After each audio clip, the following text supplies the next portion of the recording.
businessman that took a lot of flights across the country, wasn't afraid of flying, enjoyed it.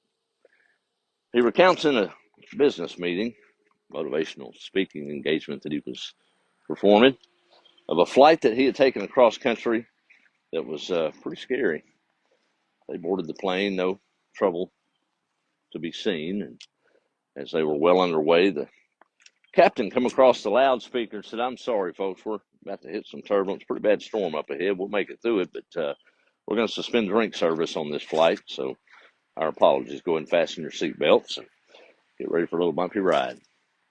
Well, as they approached that old thunderstorm, things got pretty rocky. If y'all have flown before, the turbulence was taking them up and crashing them down, and pilot came on again. He said, "We're going to have to skip the meal cart on this one.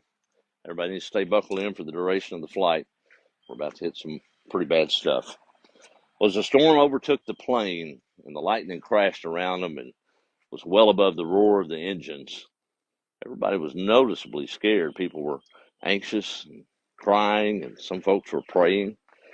This businessman was pretty worried himself, but he looked over and he noticed a little girl sitting there reading a book quietly, unaffected by the storm around her, had her legs crossed underneath her, and just pretty as you please in her little world there.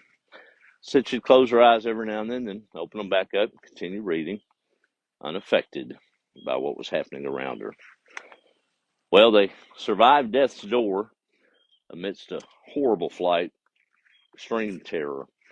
Pilot got the plane landed, and as they all exited off, the businessman waited a moment as the little girl exited, and he had to know why she wasn't scared. He said, "Young lady, I noticed through that whole flight, when it got really bad and scary and people were scared we were going to crash, you seemed unaffected.